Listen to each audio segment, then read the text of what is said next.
Hello, dear students. Welcome to I-Fal. My name is Teacher Nikki, and I am here to have another video lesson with you. So I am so excited to talk about a new topic for you today that will help you understand and construct better sentences using the English language. I know that these lessons will be very helpful for you to communicate using the English language that are grammatically correct and properly constructed, considering that we will be talking about some grammar topics. So I want you to concentrate on our lesson today, pay attention to our sample sentences, and please practice them very well even after the class. So let's go ahead and start our lesson.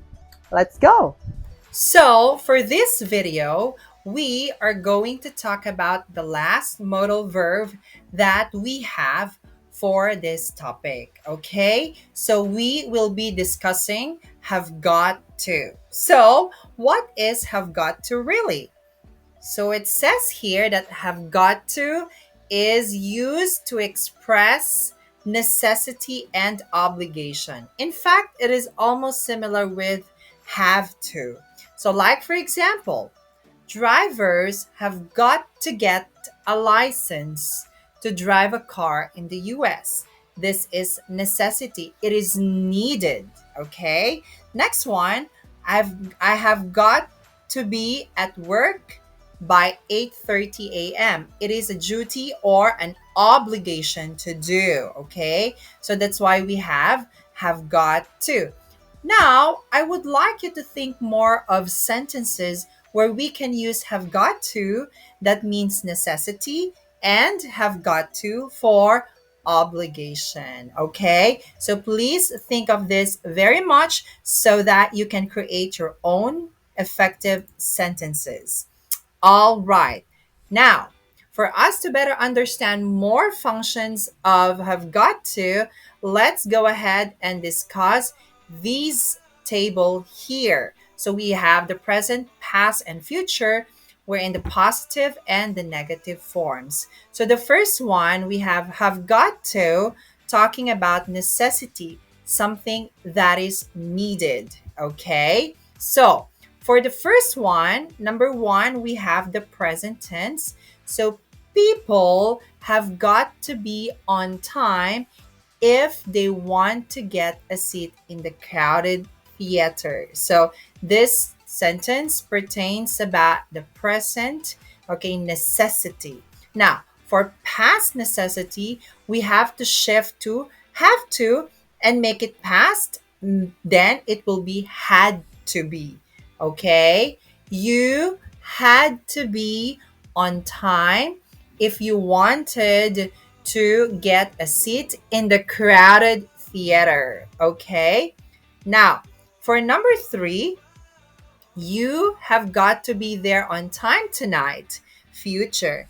If you want to get a seat in the crowded theater. So as you can see, we are also adding some time expressions to actually emphasize more of the tense of it if it's present or future. Okay?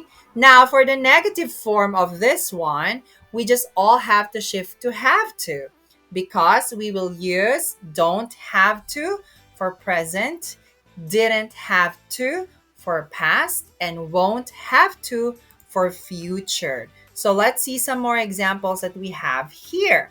So people don't have to be there on time to get a seat. So these pertains to the present negative form. For number two, you didn't have to be there on time to get a seat. Okay? So you didn't have to be there on time to get a seat. So this is negative form.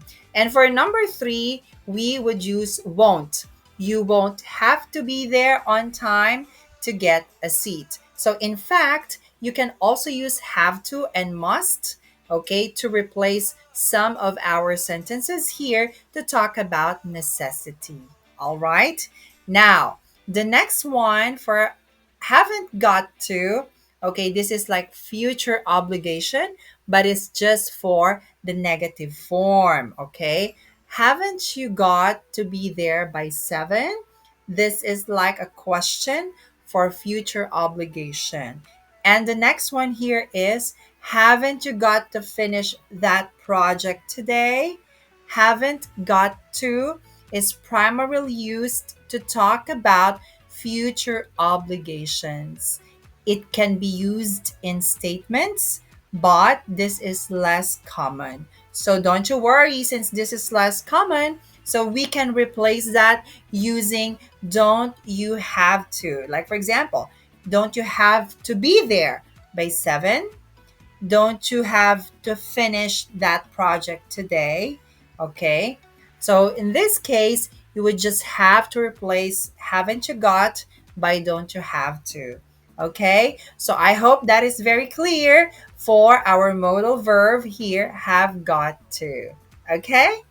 So I hope you find our lesson today very helpful. So as I always say, the secret in making your communication skills in English better is constant practice. So I want you to please keep on practicing all the lessons that we've had in the past and even this present lesson. So I know that you can do it really well and you'll improve yourself eventually. So just keep believing in yourself and practice more, okay?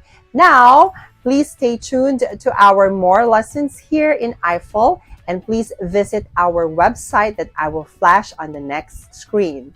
I also encourage you to please subscribe to our classes because we have a lot of amazing teachers that will help you and guide you in improving your English skills. So once again, this is Teacher Nikki. So I'll just see you again on the next classes and video lessons that we're going to have. I know that we will have more amazing lessons in the future. So stay tuned and good luck. Study harder and I'll see you next time. Bye.